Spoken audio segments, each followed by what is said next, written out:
Hello everyone, welcome back to my channel. तो चलिए हम लव एंड प्रॉमिसेस का नेक्स्ट पार्ट शुरू करते हैं। वेवुशियन वांगजी को लेकर उस घर में गया जहां उसकी लाइफ का बहुत इंपॉर्टेंट पार्ट बीता था। वो अपने adoptive parents mister Jiang Feng Mian और मैडम यू की यादें याद करके बहुत रोया। वांगजी उसकी ऐसी हालत देखकर बहुत ज़्यादा परेशान हो जाता है और ख़ुद उसकी भी आंखें नम हो जाती हैं। वो वेवुशियन को अपने गले से लगा लेता है और कहता है, मैं हमेशा हमेशा आपके साथ रहूँगा। वेवुशियन वांगजी को अपने पास्ट के बारे में सब बता देता है। शाम हो चुकी थी। वांगजी और वेवुशियन साइड में पड़ी हुई एक टेबल पर बैठे हुए थे। तभी अचानक से ज़ोरों की बारिश होने लगी। वांगजी को याद आ गया था कि कैसे उस दिन बारिश में वेवुशियन बेहोश हो गया था। वो तुरंत वेवुशियन का हाथ पकड़ता है और कार की तरफ ले जाने लगता है। तभी अचानक से वेवुशियन उसका हाथ पकड़कर अपनी बाहों में खींच लेता है। वांगजी चौंक जाता है और कहता है, वेवुशियन आपकी आपकी तबीयत। तभी वेवुशियन वांगजी के लिप्स पर किस करने लगता है। बारिश तेज़ होती जा रही थी। वांगजी ने वेवुशियन को कसकर अपनी बाहों में थाम लिया था। तभी वो वेवुशियन के लिप्स से अपने लिप्स को थोड़ा दूर करता है और कहता है, वेवुशियन आपकी तबीयत ख़राब हो जाएगी, आप इतना ज़्यादा बारिश में भीग रहे हो। वेवुशियन वांगजी के लिप्स पर अपने फिंगर रखते हुए कहता है, वांगजी मैं अब अपनी ज़िंदगी को तुम्हारे साथ एंजॉय करना चाहता हूँ, बस और मुझे कुछ भी नहीं चाहिए। ये कहते ही वो वांगजी के लिप्स पर डीपली पैशनेटली किस करने लगता है। वांगजी भी वेवुशियन को डीपली किस कर रहा था। वो दोनों ही बारिश में बुरी तरह से भीग चुके थे। तभी वांगजी बोलता है, वेवुशियन अब हमें चलना चाहिए, नहीं तो आपकी तबीयत ज़्यादा ख़राब हो जाएगी, फिर मुझे बुरा लगेगा। वो दोनों ही कार से एक होटल में जाते हैं क्योंकि वेवुशियन ऐसी कंडीशन में अपने मैंशन वापस नहीं जा सकता था और वांगजी का घर वहाँ से बहुत ही दूर था उस लोकेशन से। जिस होटल में वो दोनों गए थे वो एक 5 स्टार होटल था जहाँ का स्टाफ वेवुशियन को अच्छे से जानता था, इसीलिए किसी ने कोई इंक्वायरी नहीं करी। वांगजी तभी वेवुशियन का हाथ पकड़ लेता है और कहता है, यहाँ आपके लिए सब सेफ़ तो रहेगा ना, कोई प्रॉब्लम तो नहीं होगी ना। तो वेवुशियन वांगजी की तरफ स्माइल करते हुए बोला, लान वांगजी यहाँ मेरा ही स्टाफ है, इसलिए हम यहाँ सेफ़ हैं। न जाने क्यों पर वांगजी का मन आज बेचैन सा हो रहा था। बार बार वो दोनों होटल के लग्जूरियस रूम में जाते हैं। वेवुशियन कहता है, वांगजी तुम शावर ले लो जाकर, फिर बाद में मैं ले लूँगा। तभी अचानक से वांगजी वेवुशियन को पीछे से अपने गले से लगा लेता है। वेवुशियन चौंक जाता है पर तभी स्माइल करते हुए कहता है, क्या हुआ वांगजी। वांगजी वेवुशियन की नेक के पास अपने चेहरे को छुपा लेता है और कहता है, वेवुशियन आप इतने सालों से अपने मन पर इतना बोझ रखे हुए थे, आपने कभी किसी को बताया क्यों नहीं इस बारे में। ये सुनकर वेवुशियन प्यार से वांगजी के गाल पर अपने हाथ रखते हुए और फेरते हुए कहता है, क्योंकि तुम मेरे पास नहीं थे ना, तो मैं किसे बताता। तभी वांगजी वेवुशियन की नेक पर किस करते हुए कहता है, आई लव यू। उसकी गर्म सांसें वेवुशियन की नेक और उसके गाल से टकरा रही थी। वेवुशियन की बॉडी गर्म होने लगती है, उसकी सांसें हैवी होने लगी थी। बारिश में भीगने की वजह से दोनों की ही इनर स्किन शो हो रही थी। तभी वांगजी एकदम से वेवुशियन को अपनी तरफ घुमाता है और उसकी कमर को पकड़कर वेवुशियन के नेक को अपनी टंग से लिक करने लगता है। वेवुशियन वांगजी के टच से अचानक से कांप जाता है। वांगजी कहता है, वेवुशियन आप सिर्फ मेरे हो, मैं वेन रूहान या किसी को भी आपको हर्ट नहीं करने दूंगा। रूम में एसी ऑन थी, फिर भी दोनों के शरीर जल रहे थे। तभी वांगजी वेवुशियन की शर्ट के बटन्स ओपन करने लगता है। जैसे ही उसका हाथ वेवुशियन की बेयर स्किन से टच किया, वैसे ही वेवुशियन सिहर सा उठा, मानो उसके शरीर में करंट से लग गया हो। वो कहता है, वांगजी मैं और तुम बारिश में भीगे हैं, मुझे एसी ऑफ करने दो, नहीं तो हमें। तभी वांगजी वेवुशियन को अपनी गोद में उठाता है और उसे सीधा ले जाकर बेड पर बैठा देता है। वेवुशियन चौंक जाता है। वो कहता है, वांगजी बेडशीट्स वेट हो जाएंगी। तो वांगजी कहता है, ये होटल आप ही का है ना, तो कोई प्रॉब्लम नहीं होगी।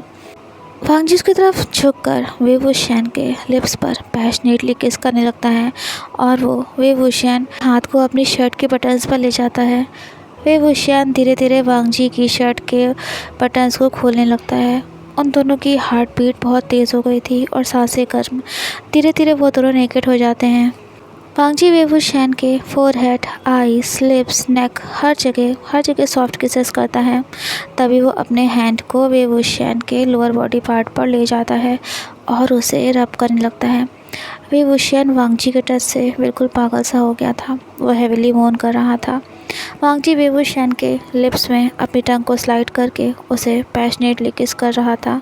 वे वुशियन ने भी वांग जी को अपनी बाहों में रैप कर लिया था और वो अपने हैंड्स से वांग जी की पीठ को सहलाता जा रहा था। उन दोनों की बॉडी अराउज्ड हो गई थी। वांग जी वे वुशियन की आईज में देखते हुए कहता है, वे वुशियन आई लव यू। तभी वो वे वुशियन के लेग्स को स्प्रेड करता है और अपने लोअर बॉडी पार्ट को वे वुशियन से रब करने लगता है। वे वुशियन का फेस बिल्कुल रेड हो गया था। तभी वांग जी वे वुशियन के लिप्स पर किस करते हुए कहता है, वे वुशियन उस दिन आपको बहुत हर्ट हुआ था ना, इसलिए मैं आज थोड़ा स्लो मूव करूँगा जिससे आपको पेन ना हो। वे वुशियन उसकी नेक को पकड़कर अपनी तरफ खींचता है और स्माइल करते हुए कहता है, वांग जी मुझे तुम्हारा दिया हर दर्द अच्छा लगता है। वे वुशियन की आंखें बहुत सेडक्टिव हो गई थी। वांग जी उसके फेस के लुक को देखकर और ज़्यादा अराउज्ड हो जाता है। तभी वो अपना लोअर बॉडी पार्ट वे वुशियन में इंसर्ट कर देता है। वे वुशियन पेन और प्लेजर के साथ मोन करने लगा था। वांग जी वे वुशियन के नेक को अपनी टंग से लिक करता है और फिर वहाँ पर हल्का सा बाइट कर लेता है। वे वुशियन सेक्सीली मोन कर रहा था। उसकी बॉडी पर वांग जी के द्वारा बनाए गए कई सारे लव बाइट्स के मार्क थे। वो दोनों एक दूसरे के साथ पैशनेटली इंटीमेट हो रहे थे। तभी उन दोनों का रिलीज़ हो जाता है। वांग जी और वे वुशियन पसीने से भरे थे और एक दूसरे की बाहों में लेटे हुए थे और हेविली ब्रीथ कर रहे थे। वांग जी वे वुशियन को अपने सीने से लगा लेता है। तभी वे वुशियन कहता है, वांग जी तुमने कभी मुझे अपनी फैमिली के बारे में नहीं बताया। ये सुनकर वांग जी चौंक जाता है क्योंकि वे वुशियन ने तो उससे बोला था ना कि उसे वांग जी याद आ गया है, तो क्या उसे वांग जी की फैमिली के बारे में याद नहीं आया था। वे वुशियन सोचता है, अरे ये मैंने क्या कह दिया। तभी वो स्माइल करते हुए कहता है, सॉरी वांग जी, वो मुझे याद नहीं था। वांग जी वे वुशियन की आंखों में देखते हुए कहता है, वे वुशियन आपको मुझसे सॉरी कहने की कोई ज़रूरत नहीं है। मेरी फैमिली में मेरे डैड, अंकल और बड़े भाई हैं। मॉम की डेथ बचपन में ही हो गई थी। डैड मुझे बहुत टॉर्चर करते थे, पर आपके आने के बाद मुझे मेरी लाइफ में खुशियाँ मिलने लगी थी। वे वुशियन आपने मुझे मेरे डैड से कई बार बचाया था, पर जिस दिन आप मुझे छोड़कर गए मेरी ज़िंदगी फिर एक बार पहले की तरह नर्क हो गई। पर हर एक दिन मैं इसी उम्मीद में बिताता था और जीता था कि किसी न किसी दिन तो आप मेरे पास वापस आओगे। वे वुशियन सुनकर उदास हो जाता है। वो कहता है, वांग जी क्या तुम्हारे डैड अभी भी तुम्हें टॉर्चर करते हैं। तो वांग जी कहता है, कुछ साल पहले डैड की डेथ हो गई थी और मैं अपनी फैमिली से अलग रहने लगा क्योंकि मेरे ब्रदर और अंकल अच्छे हैं, पर मैं उनके ऊपर बर्डन नहीं बनना चाहता था, इसलिए मैं अलग रहने लगा और पार्ट टाइम जॉब करने लगा। मैं अपने घर से ज़्यादा दूर नहीं रहता हूँ क्योंकि मुझे विश्वास था कि एक न एक दिन आप ज़रूर वापस आओगे। तभी वे वुशियन वांग जी के गाल पर अपना हाथ रखता है और उसके लिप्स पर किस करते हुए कहता है, I love you Wang ji. Sorry मैंने अपना वादा निभाने में इतना लेट कर दिया। वांग जी वे वुशियन को अपने सीने से लगाते हुए कहता है, आप मेरे पास हो ना, मेरे लिए यही बहुत है। रात का 9 बज रहा था। तभी वे वुशियन के फ़ोन पर वेंचिंग की कॉल आई। 1 घंटे बाद वे वुशियन को अमेरिका में एक डील के लिए जाना होगा, ये बात उसने कहा। वे वुशियन वेंचिंग को मना करता है तो वेंचिंग बोलती है कि जाना ज़रूरी है। वांग जी कहता है, इट्स ओके वे वुशियन, आप मुझे मेरे घर पर ड्रॉप कर दो। वे वुशियन कहता है, सॉरी वांग जी मैं। तभी वांग जी वे वुशियन के फोरहेड पर किस करता है और कहता है, जल्दी चलिए नहीं तो आपकी फ़्लाइट के लिए आपको लेट हो जाएगा। वो दोनों अपने क्लॉथ्स पहनकर होटल रूम से बाहर निकलते हैं। चारों तरफ बहुत शांति थी। होटल का ज़्यादा स्टाफ भी नहीं दिख रहा था वहाँ पर। न जाने क्यों वांग जी कोई चीज़ सही नहीं लग रही थी, पर वो वे वुशियन से कुछ नहीं बोलता क्योंकि वो उसे परेशान नहीं करना चाहता था। वो शांति ऐसी थी जैसे किसी तूफ़ान के आने से पहले सब शांत हो जाता है ना, वैसे ही। वो दोनों होटल से निकलकर कार की तरफ बढ़ रहे थे, तभी अचानक से वेवुशियन के पैर रुक गए। वो शॉक्ड हो गया। उसके ड्राइवर को किसी ने गोली मार दी थी और वो मर चुका था। वेवुशियन अपनी गन निकालता है और चिल्लाते हुए कहता है, वांग जी, होटल के अंदर जाओ। पर इससे पहले वांग जी या वेवुशियन को समझ पाते, वहाँ वेनरोहान आ जाता है और वो हंसते हुए कहता है, फाइनली वेवुशियन, तुम हमारे कब्जे में आ ही गए। और अरे तुम्हारा लवर है ना, क्या नाम है इसका? हाँ, लान वांग जी। वेवुशियन ने वांग जी को अपने पीछे कर लिया था और वो सार्कास्टिक वे में हंसता है और बोलता है, वेनरोहान, मैंने कभी इतना नहीं सोचा था कि तुम इतने बुज़दिल निकलोगे। हिम्मत थी तो अकेले आते, इतने सारे लोगों को मुझे मारने के लिए लाए हो। इसका मतलब यही है कि तुम मुझसे कितना डरते हो। वेनरोहान को गुस्सा आ जाता है और वो एकदम से फायर कर देता है।